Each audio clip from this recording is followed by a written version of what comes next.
to appoint ministers is the President of the Republic himself. This is a mandate that is bestowed upon him by the Constitution, and he exercises it in consultation with the national officials of the ANC together with its alliance partners.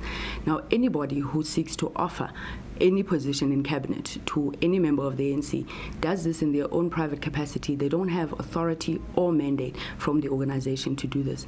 We are glad that Comrade SABC Jonas has cleared up the issue of the Deputy Secretary General of the ANC. She was malaligned, where she was accused of having made this offer to Comrade SABC herself. We trust that perhaps members of the media will see a need to offer an apology to the DSG in this regard. But the upcoming National Executive Committee of the ANC is expected to discuss this matter in line with its overall political discussion. We are talking about what seems to be perceptions of a state capture, and we expect the NEC to be very to take urgent action in terms of how to reverse this and restore the confidence of our people. We view these allegations and obviously the confirmation by Comrade SABC Jonas in a very serious light. It is the reason why the highest decision-making body of the ANC between conferences will have to reflect on it, and how then do we continue to move South Africa forward outside of these perceptions of state capture. Well, opposition parties say this latest development is nothing to laugh about. The Deputy Minister was essentially offered gratification, and that amounts in our view to prima facie evidence that there was a corrupt act. And for that reason, tomorrow morning I will lay a charge of corruption in terms of the Prevention of Corrupt Activities Act. The Deputy Minister affirms what we heard in two other cases, that there was a relationship that Gupta did play a role. Then surely if that is correct, then all the other stories and rumors about Nene and everything might also be correct.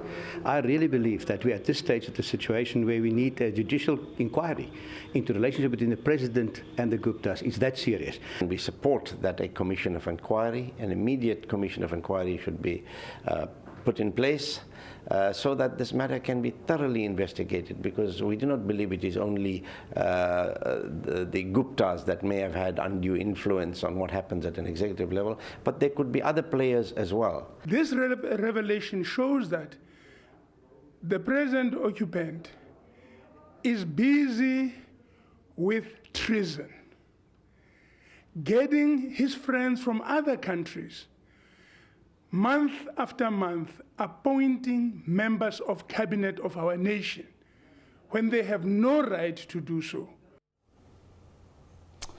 Well, for their part, the Gupta family is blaming it all on what it calls, quote, more political point scoring between rival factions within the ANC. A family statement said it was totally false that it ever offered SABC Jonas, or anyone for that matter, a job in government. The family challenged Jonas to provide a full statement under oath in a court of law. The statement ends with what some have called a veiled threat, saying Jonas was attempting to divert attention away from his own misdemeanors. Well, the Gupta family, of course, has not been short of defenders. Earlier this week, Supra Mahumapelo, who is the chairperson of the ANC in the Northwest, was on this show. I asked him about his views on the allegations that are continually leveled against the Gupta family, and this is what he had to say. I think we are unfairly targeted in this family.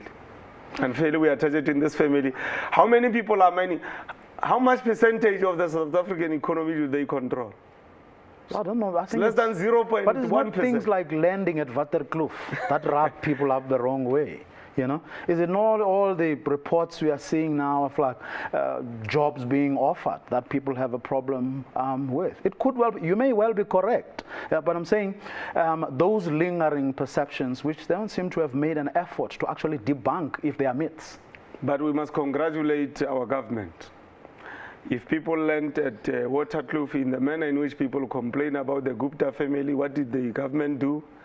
They set up an investigation. There was a report. There were recommendations. The government acted swiftly and drastically on the recommendations. So instead of saying, President Zuma and your government, congratulations for acting swiftly, investigating and acting we cause a brouhaha in the country, because we want to paint the country badly, but we also want to make sure that the legacy of President Jacob Zuma is rubbished. Well, the brouhaha is definitely going to continue for later this week. In fact, this weekend, when the ANC top brass meets, we are told that this matter will come before them for deep and wide discussions. Well, earlier this year, I sat down with the president, where I asked him again about not necessarily this issue, but about the saga that started this whole episode. And here's how that conversation went. I didn't think a person who has never been there cannot run it. Ministers who have been there before had never run the department before of that nature. But they went and they ran the department. They became perfect. Nene himself started in other departments and moved to finance and finally became the minister.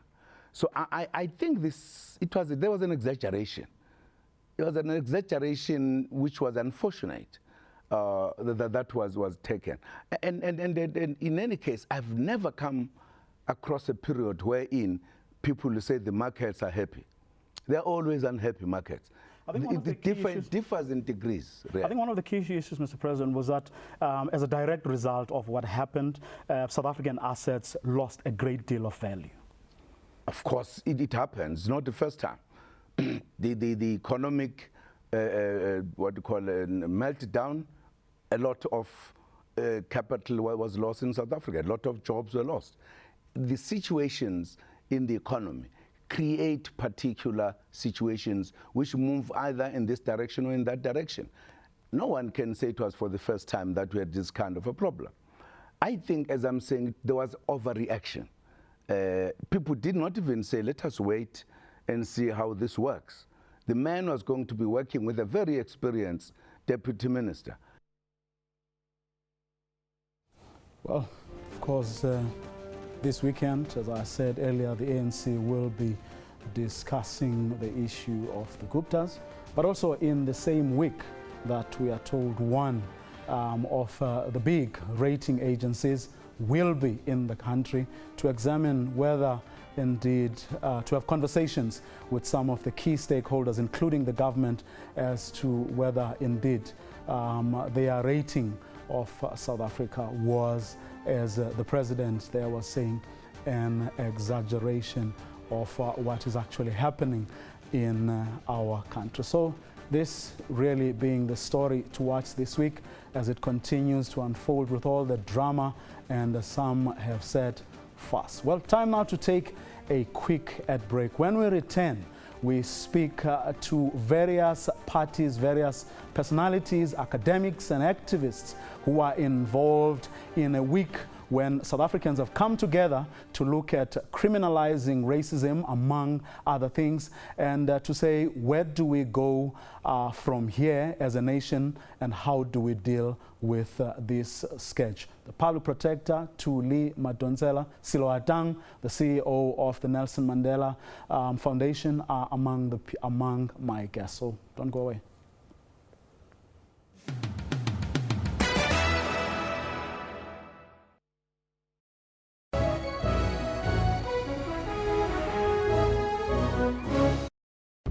It's February 2016 and the fees have not fallen. Some other students are struggling, they don't have money to even pay the rent outside. They're struggling with food and they don't have a place to stay. I have lost hope in NSFAS. I'm now applying for jobs at funeral parlors to watch dead bodies to finish my studies. The race to replace Uganda's President Yoweri Museveni after 30 years in power is coming to an end. Voting him out and letting him hand over power peacefully to another president would be the biggest sign of Uganda's democratic maturity.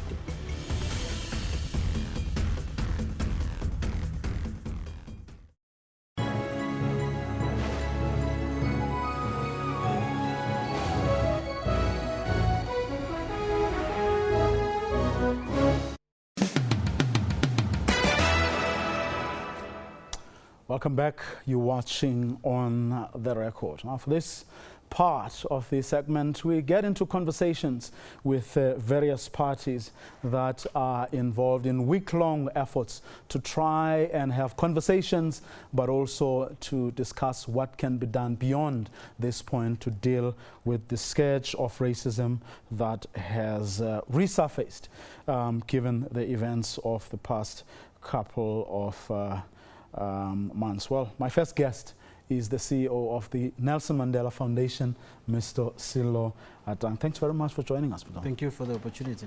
Well, you've just come from a conversation among South Africans where this issue, more specifically the issue of criminalizing racism, why it was being discussed. But let's take a step or two back and discuss why you, together with other people you've been working with, felt that there's a need to set this week aside and to focus on this area of our lives. Thank you very much. I think this is a long overdue process that we've embarked on. Over the last 3 years, both the Nelson Mandela Foundation and the Ahmed Kathrada Foundation have been convening dialogues, particularly with young people, about the issue of racism. And we coincidentally, in November, we launched the Anti-Racism Network South Africa. And the network has about 80 organizations, because we thought if you are somewhere in Northern Cape trying to work against this thing of racism, your impact is low. But if you join efforts with others, there will be greater impact. Little did we know that less than a month later, Penny Sparrow then happened. And it then told us that we needed to have had this conversation a long time ago. And now that we are here, we must make every effort possible to deal with the issue of racism effectively. Face it in the eye and say, how do we learn about this racism? How do we take action whenever we see that there's something that's racist? And then say, it shouldn't happen in my name. What have those conversations with young people told you? Or maybe I should say, did they tell you anything you didn't know? You see, the difficulty that we've had in South Africa in terms of dialogues is that we dialogue past each other. And most of the time, there's no listening. Everybody comes into the room with a formed opinion. It doesn't matter what you say. No one prepared to be persuaded. No one is prepared to be persuaded. And that's the thing that you first have to break through before you can get to the crux of the matter. Why is that? Most people, our past? I think it's our past. It's embedded in us. It's in our DNA. We've now formed opinions about what racism is, and Vuyo can tell me differently. And that's how we found that in the last 3 years, we've been finding that people agree that racism is bad, racism is wrong. We must take on racism, but the how. All of us agree that the issue of white privilege is real. All of us agree that the issue of white supremacy is real, needs to be dealt with. But now the how you get there is where we differ. And some of the things that we've been saying as the foundation is, until such time that these dialogues are real, they go to our homes even, that we take them to our homes. Like tonight we were hosting a Twitter storm, I think they call it. I'm now into the language. Simam Gelo was laughing at me earlier on about how I'm a market kind of Twitterati. But the Twitter storm was to say, take it to your house. Let's talk about it in our homes. Because it can't be right that 22 years later, students who are between the ages of 18 and 22 years old find it absolutely perfect and normal to punch each other on this rugby field at the Free State. Then what is even more abnormal and disturbing is that the rugby game continues. But where's the disjuncture? I mean, if you say that we have this tendency, propensity to, when we walk into a room, we've already formed our positions and we're unwilling to be persuaded. Yet on the other hand, we go on and on, whenever it's convenient, I suppose, for us to say that the miracle, to talk about the miracle of 1994, how we did the unthinkable, how we didn't know what no one gave us a chance of doing. And we now boast a constitution that is, among the best in the world and so on. Because these are, two different pictures of the same I think the disconnect here, Vuyo, is that 1994 was the beginning of the journey, but we actually thought that's the end. And that's where the problem starts, because Madiba and his generation started a process which we should have continued and seen to its end. But come 1999, 1998, 99, we started to relax a bit more. No, this country has just become normalized. We normalized the abnormal, that you have a black government, that's enough. You've got a few people with BEE deals, that should be enough. Black people should be happy now. We can now continue as we've always done. But then we didn't have these conversations, which are difficult. And December came, in fact, November, December came, and young people said, you will go back to the table and have those difficult conversations. So the Constitution that we're celebrating, all of us recognize that. It's an important document that all of us celebrate every day. And young people are saying, yes, celebrate it, but to what extent does it continue to protect white capital? To what extent does it continue to protect those rights that were seen as individual rights? And that's what we're now struggling with. Tomorrow evening, we'll be launching the 20 years of the Constitution, celebrating the 20 years of our Constitution at the Nelson Mandela Foundation. We took 75 young people, had a conversation with them, asked them questions about the Constitution. What does it mean for you? And most of them said, we understand the Constitution when it comes to my rights, but actually when it comes to greater society, I'm not sure how it works. And that's what we should be doing more of. And we're saying to South Africans, until such time that we're willing to sit at the table, we will find our country burning. And it will burn with us watching it. And hence this time we're saying during this week, we must have this hashtag, take on racism. Because until such time that you take the pledge to say, I will act against racism whenever I see it, we won't go any further as a country. Mr. Atang, thank you very much. Thank you for the opportunity. Hashtag take on racism. It's your campaign as well. Well, we're going to take another quick ad break. When we return, a panel discussion on how we can deal with this scourge once and for all, including criminalizing it.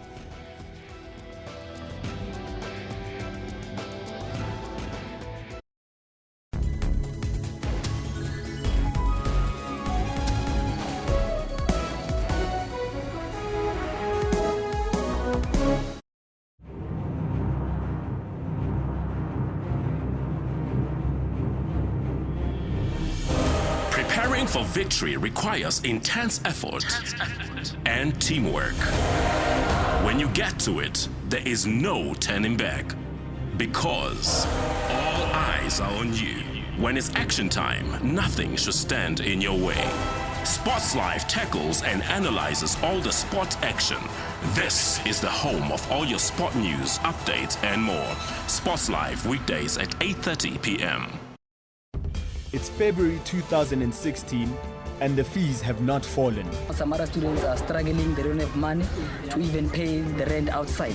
They're struggling with food and they don't have a place to stay. I have lost hope in NSFAS.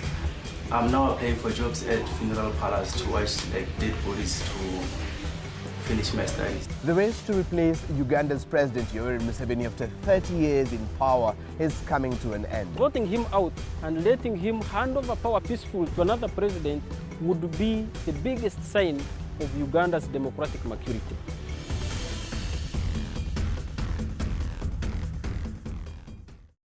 SABC News. We report, contextualize and present news and current affairs honestly, fairly and fully. We consider it a duty to provide consistent, relevant, useful and top quality information and analysis. Our mission is to provide credible, accurate and interesting news programming, bringing news into everyone's homes in everyone's languages. Thank you, South Africa, for relying on SABC News for quality news output and for making us your #1 source of information. SABC News, Africa's news leader.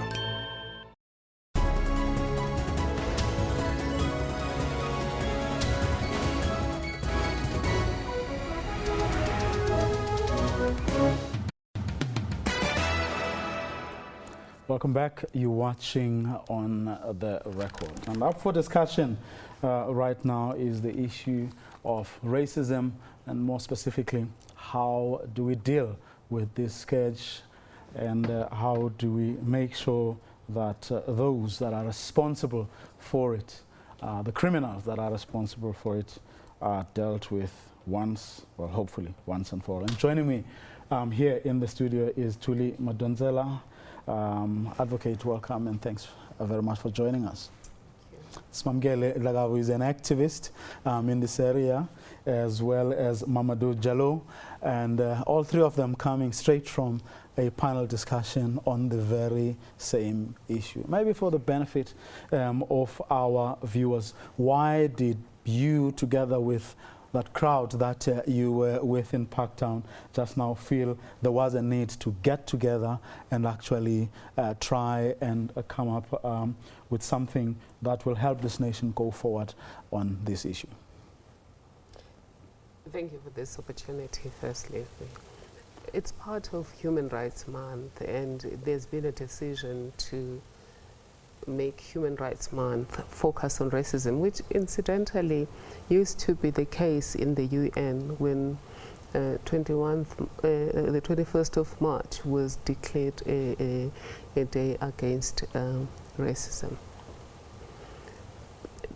My main interest was really to be part of a dialogue that seeks to deal with the problems that have surfaced. Racism has been with us before apartheid, during colonialism, and throughout our democracy, but we have not had a conversation.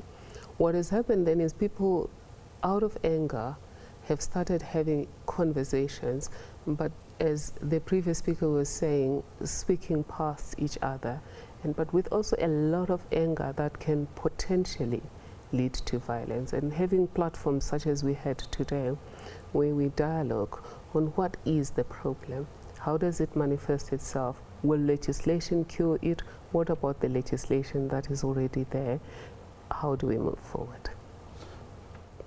How should we move forward? Smamgele. Return the land. So I think the way we need to deal with racism is not only individualized acts of racism, your penny sparrows, etc. For me, I want us to begin to have a conversation on how to tackle structural racism that is embedded in our corporate sector, even in our government and our institutions, especially higher education institutions. So for me, I want us to begin to have a conversation on how to tackle structural racism. So how do we deal with the issue that two white men own the same wealth as the bottom half of the population? How do we deal with the issue of black students not being able to register and acquire higher education because of the history of our country, because of the color of their skin and the class of their parents? And so for me, unlike the TRC process, I want us to look at institutional and structural racism. Mamadou, for you, what are the issues? For me, it's very simple. Racism, for me, is a criminal act because it dehumanizes and it denigrates the human being. It takes away all form of dignity that we have as human beings. And it's a criminal act, and we've seen South Africa, but the whole of Africa, but South Africa lately, until 2004, what racism, the consequences of racism and structural racism has done to the people of South Africa. So seeing that and living it firsthand and understanding exactly the consequences, I think it's only, for me, natural that one criminalizes a criminal act, especially when it's based on a structure that is built and perpetuated on several years that we've seen in South Africa. So we've done that in Europe. In Europe, we've seen after the Second World War, racist hate speech was used against the Jewish population, and they were exterminated in large numbers, several millions. And the German and the European Union decided, we are not going to accept this to happen again. And what do we need to do to prevent it from happening again? We criminalize. We have legislation to make this kind of behavior unacceptable in the society that we live. That's one way of preventing it from happening again. And I think that's what is needed in South Africa. If the South African government is really serious about preventing racism perpetuating itself as it was during the apartheid regime.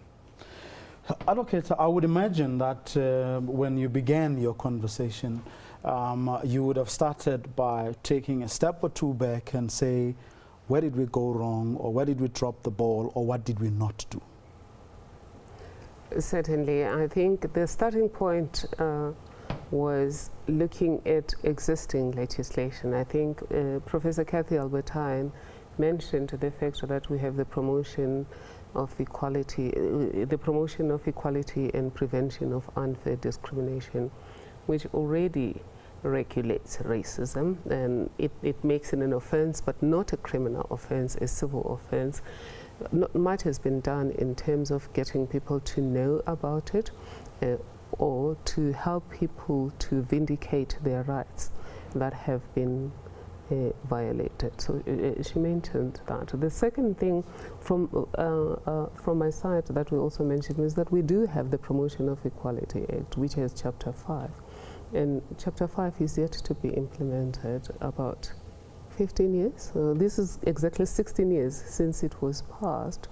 And that act allows a process where you identify residual discrimination against black people, women, and people with disabilities, because it was always known that there would be a legacy of the past, and then taking steps or creating equality plans that would address the systemic and structural inequality that Simamgele has raised.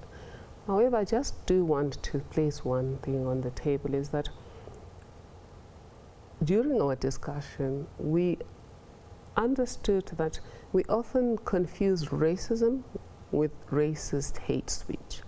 What people are clamoring for criminalization is not really racism. It's not the things that Simamgele is concerned about. The architecture of our democracy, where black is at the bottom, the intersection between race and class because of the legacy of accumulated advantage and accumulated disadvantage. The clamor for discriminalization is really targeted at racist hate speech and racist harmful crimes, such as somebody killing you purely because you're black or white, vice versa, or somebody beating you up, as it happened to the guy in Cape Town, purely because of your race. And even that, then there was a debate around the fact that we already do have the Equality Act that gives you civil remedies, and we're not using those. Shouldn't we evaluate first what has gone wrong in terms of using what we have before we think about criminalization? I don't take a view about whether we should criminalize or not.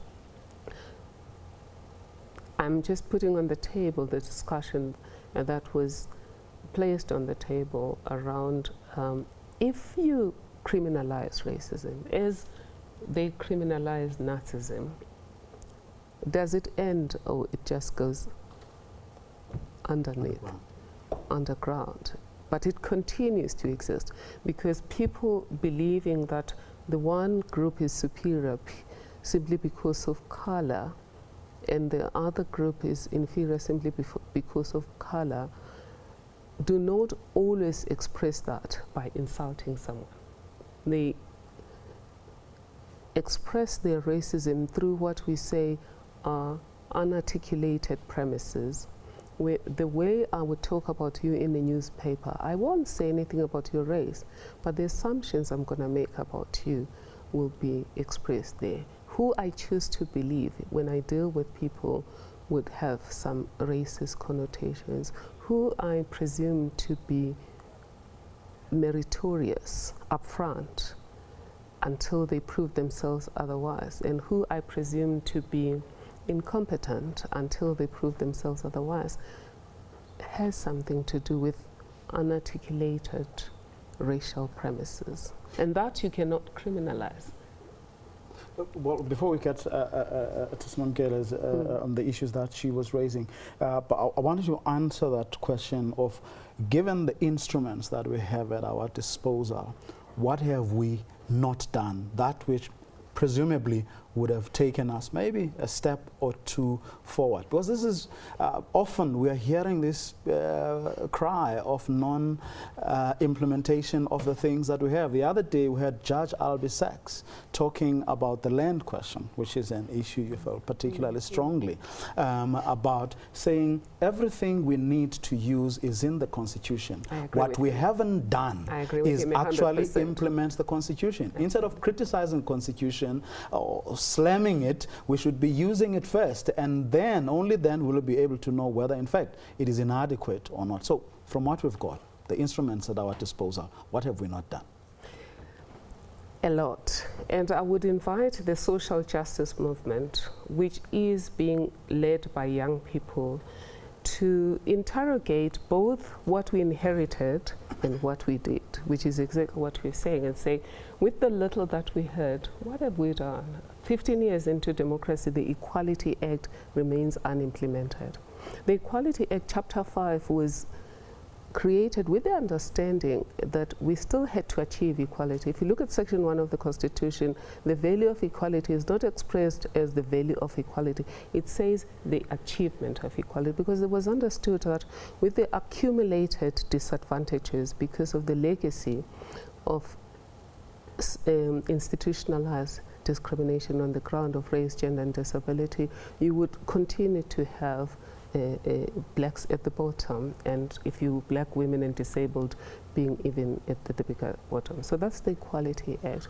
But the second thing would be the Constitution itself, and I'm glad that you've spoken about the land question, because a lot of us were talking about it and saying there's no problem with the Constitution. The problem is that we have failed to pass legislation that is aligned with the Constitution. And I think now government is in the process of doing that. But also the little land that we've distributed, we've got to look at the little that we've distributed. To whom? To whom did it go to? Did it go to the poor, or a lot of it is going into us, the black middle class, that are not disadvantaged, that don't need that land? And we have our jobs, as I would be public protector, but I've been given a farm that I'm hiring other people. But that's not to take away the big question that the legacy is still our biggest problem. The improprieties of our own actions since 1994 have exacerbated an already problematic situation. Why, in your view, Smamkele, is resolving the land question key to dealing with the issue of racism? So, central to what colonialism, slavery, and apartheid was the Land Act, right? Stealing the land. The thing is, the land is not just about agriculture and farming. It's about housing. It's about building businesses. It's about a sense of connection to your ancestral land. So for me, I believe that land must be redistributed to all black people in this country. So even if I'm middle class, I can be a middle class black person, but it's very difficult to be black and middle class in this country because you have people back home that you need to take care of. You always have that that responsibility towards your cousins, your uncles at home. Even if I have a job, for instance, I know it's not just about my own livelihood. I need to take care of other people. So for me, land is central to this question. You know, Fees Must Fall movement speak about decolonization. When we speak about the process of decolonization, we mean the dismantling of the entire white supremacist structure, and central to that was land.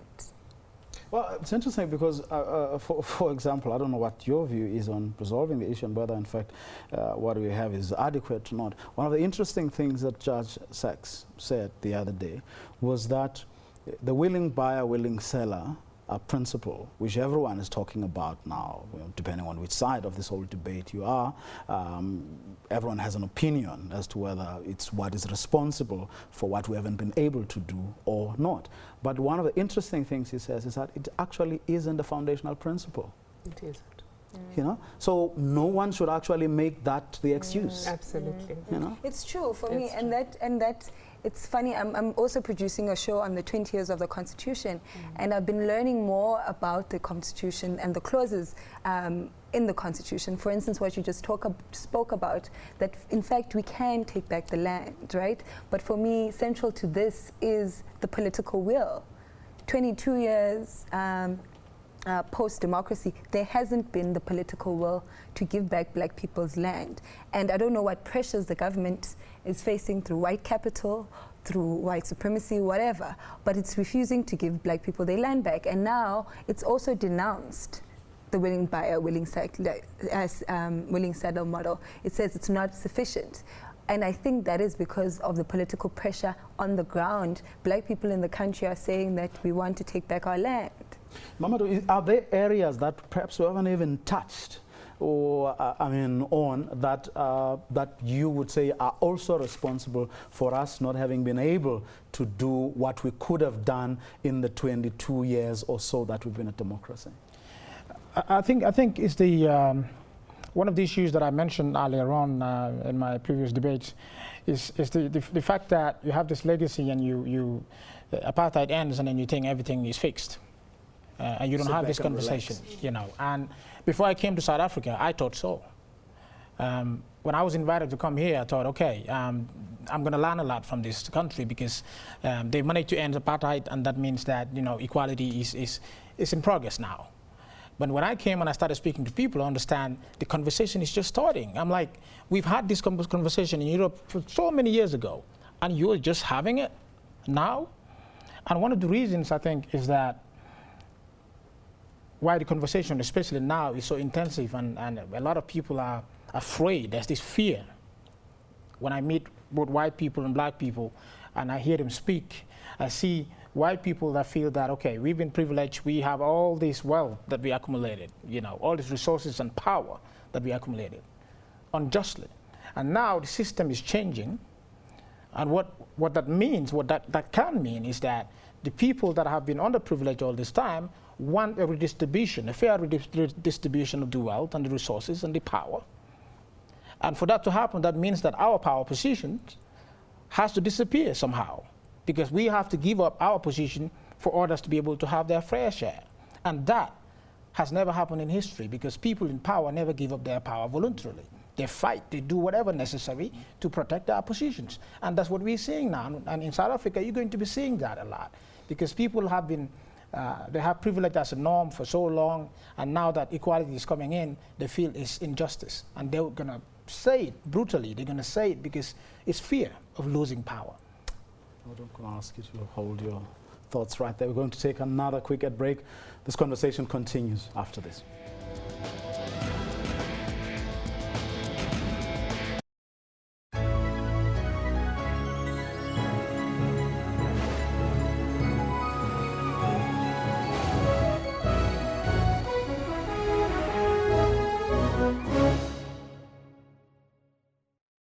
SABC News. We report, contextualize, and present news and current affairs honestly, fairly, and fully. We consider it a duty to provide consistent, relevant, useful, and top-quality information and analysis. Our mission is to provide credible, accurate, and interesting news programming, bringing news into everyone's homes in everyone's languages. Thank you, South Africa, for relying on SABC News for quality news output and for making us your #1 source of information. SABC News, Africa's news leader.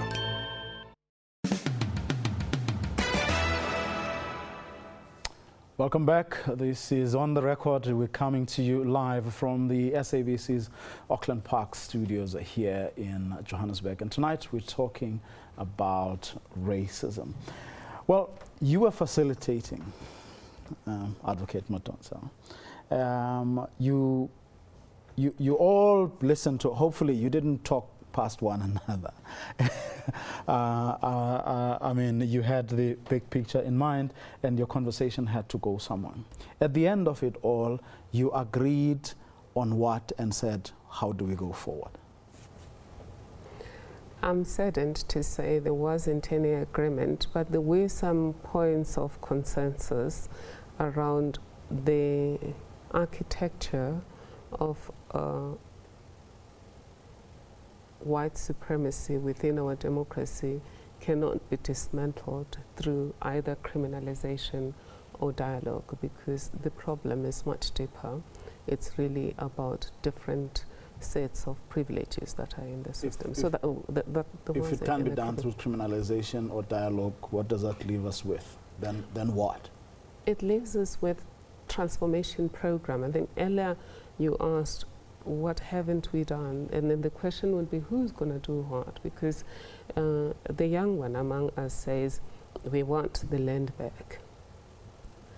Anger is being unleashed against white people who already own land. A lot of them found the land there, and so it's already in their hands. They're not really the people who stole the land, their ancestors. The question of taking away land was done in 1913.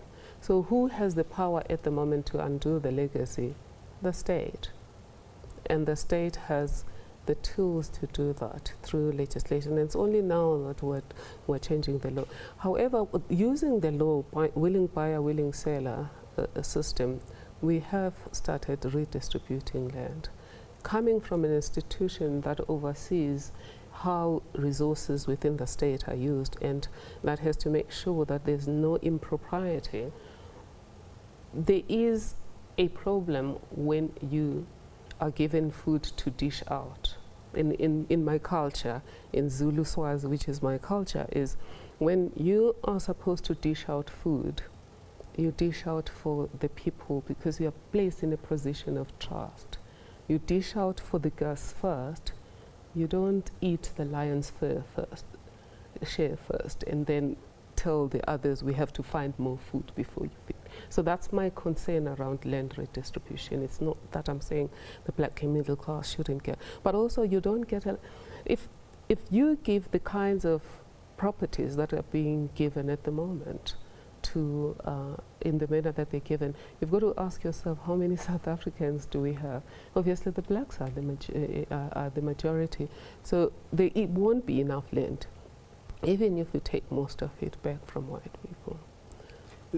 I mean, you said there, so as we have heard, you didn't agree, but what were the issues that you flagged, that you felt you wanted everyone to leave that room having really taken to heart? Everyone to leave that room understanding that racism is not just about individual acts of racism or white people calling me the K word. Racism is structural. And if we were to criminalize racism in this country, plenty of institutions will be racist. In fact, would be criminals themselves. I don't know how many corporate companies would be criminalized for racism if we were to look at even the government itself, right? Would be criminalized for racism. And my own university would be criminalized for racism if we were to do that. But I wanted everyone to leave that room understanding that the problem of racism is structural.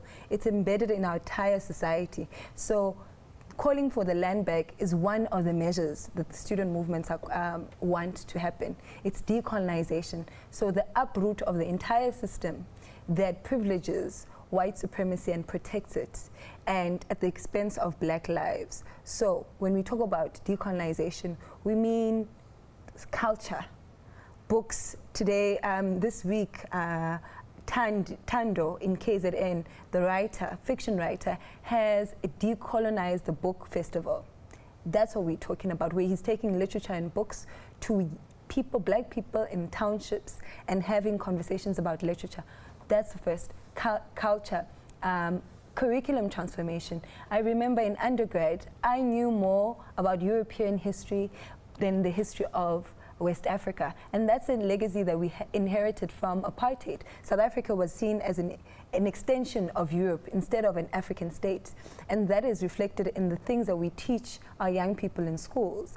Music, everything, the private sector, the fact that mining companies get to steal trillions of rands from this country, the fact that black people who dig up this mineral wealth don't benefit from them.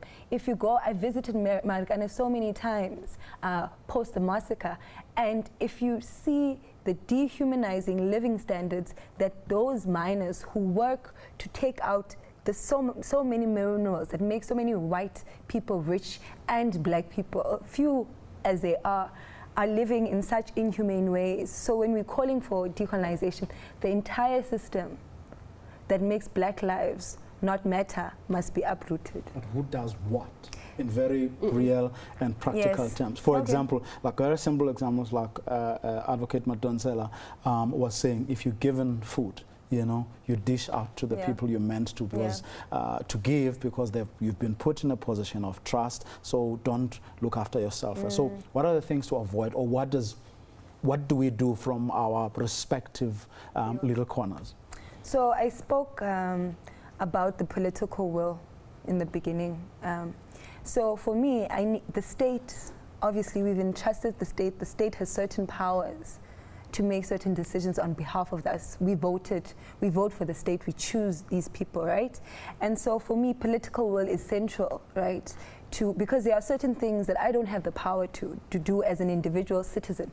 I can contribute to the furthering of my country. I can volunteer, work, be an activist, do that on the ground work. But there's certain decisions that I can't make. I can't make, for instance, the decommodification of education happen. The state needs to make that happen. So we need to work together collectively. You have young people like Tando, like for instance, who are actively working through the project of decolonization, educating our young people, doing that work every day. We have, for instance, Power, working every day to help abused women and raped women, but they're also complaining about not having enough resources to do the work that they need to do. But at the same time, you have these black people working hard to develop the country. At the same time, these people, the powers that be, are allowing trillions.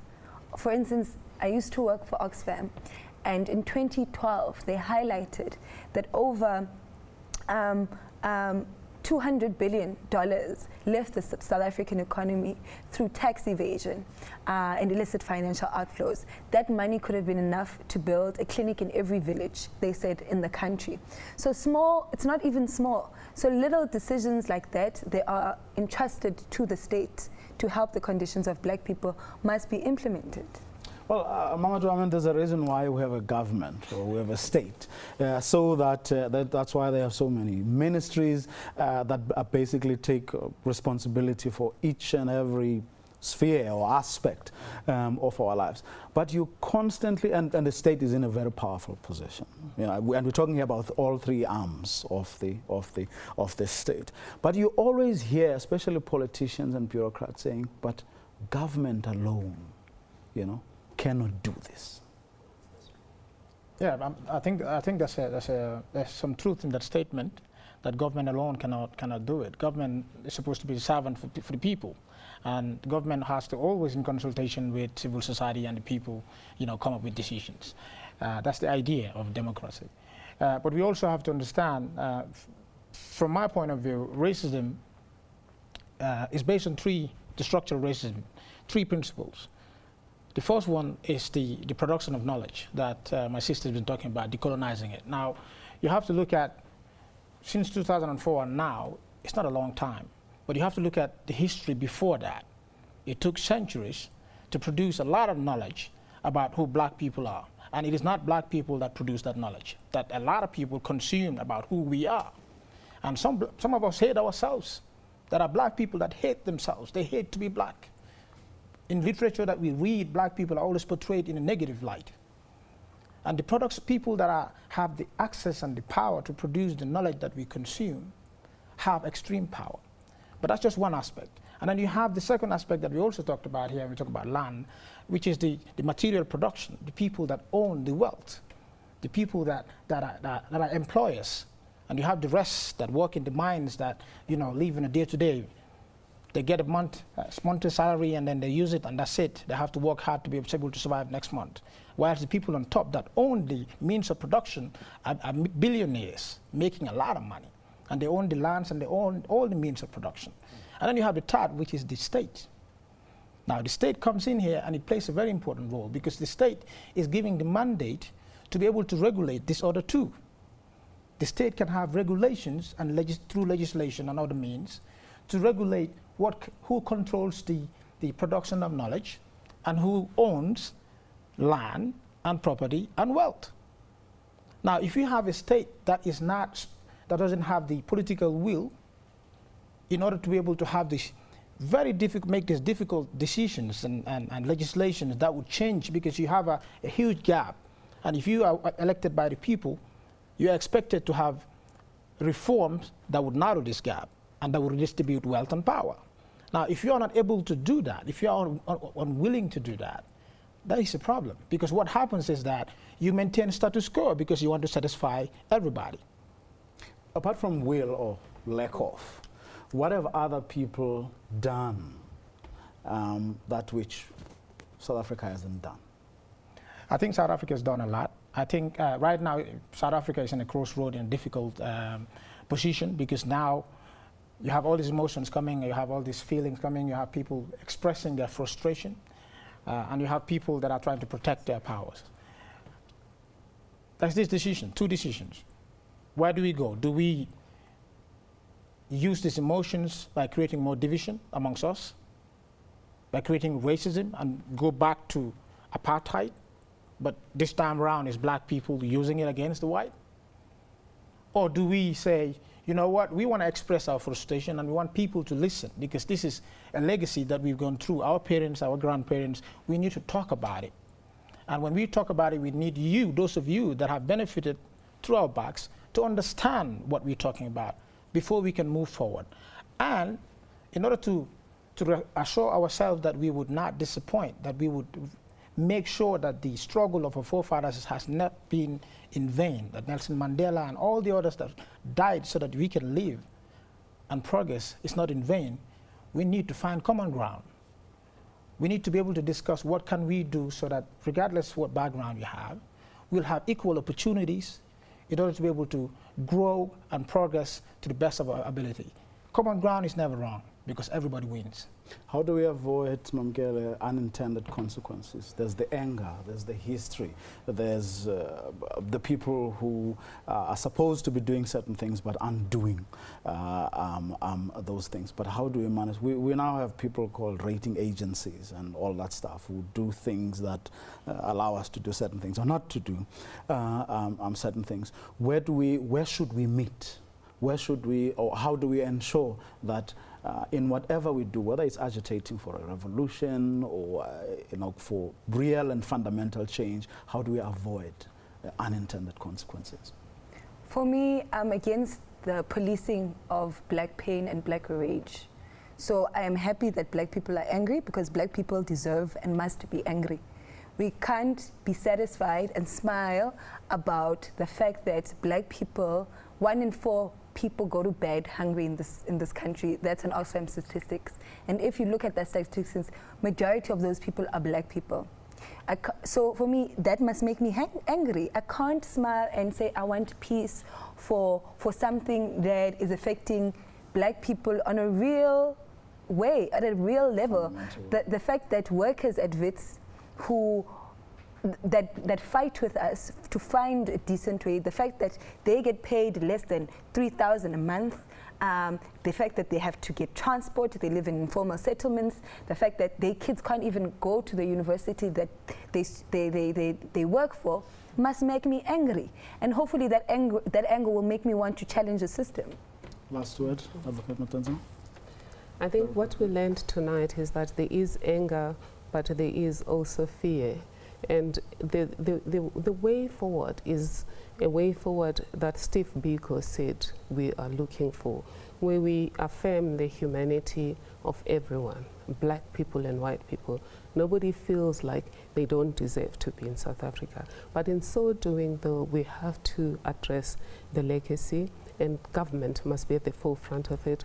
Companies should also play their part, because even without the Equality Act being implemented, they can themselves look at inequalities in their companies and begin to address those. They can also, through social responsibilities, affirm the communities around them. And then the dialogue, we did agree on dialogue with young people, and I personally agreed to host black young people, including her, and white young people, to a dialogue where, what were your hopes coming into the new South Africa? What has happened? What are you sad about? And how do we move forward in a manner that affirms the vision of a united South Africa? Well, that's where we're going to leave it. Thanks very much to all three of you for joining us this evening. Well, that's all we had time for, but do join us again tomorrow evening. State capture, what does it mean? And what is it all about? And how do we deal with that sketch? That's tomorrow evening, 9 o'clock sharp. We have a date.